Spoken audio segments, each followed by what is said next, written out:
Ich entschuldige mich.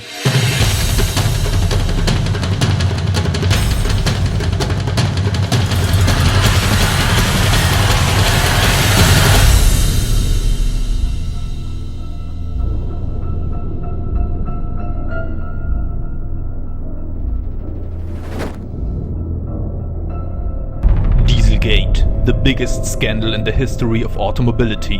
When Bilanz magazine asked us to develop a solution for Volkswagen, we had a closer look at the so-called scandal. Is it really possible that such a mistake happens to the best engineers of the world? Oh, look what she's doing. See how clean it is? It's not dirty, but you still have a dirty mind. Do you really think it is a coincidence that the name for the affected engine is EA189? 18th of September? This is exactly the date the scandal went public. Also, the E resembles the fifth letter of the alphabet. The A resembles the first. Turned around, you get a 15. September 18th, 2015. Was it all a big conspiracy? And why did they show a little kid with a gas mask standing in front of a diesel? Just a joke of an advertising agency? Weren't the clues a little too obvious? And it is a fact that the software in the cars was manipulated.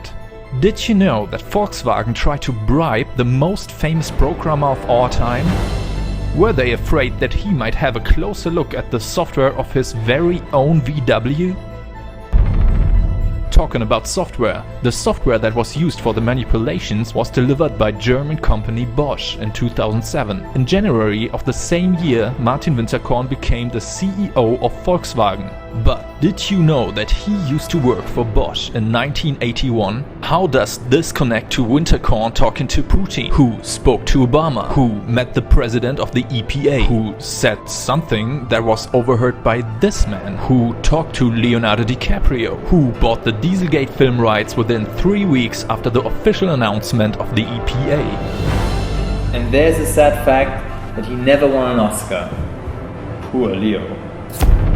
It's a fact that since 2007, 7 Oscars for Best Actor were given to biopics, but none to Leonardo DiCaprio. Marketing research shows Generation Y loves anti-heroes.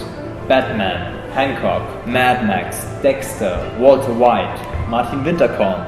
And tell me, who's better to become the Wolf of Wolfsburg than Leonardo DiCaprio? He is committed to the environment, he drives a hybrid, and everyone knows about his love for the German culture.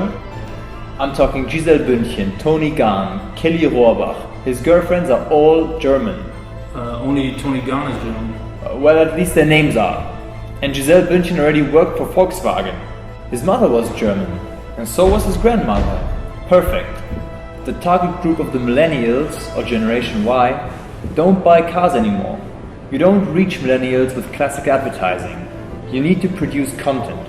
Why compete with dozens of other brands in a James Bond movie when you can have a real movie with your brand in the heart of the story?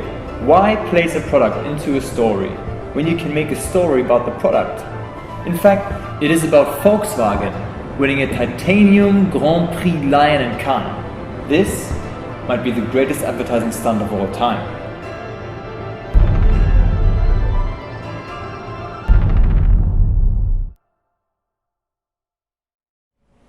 A Cannes Lion is equal to an Oscar, right?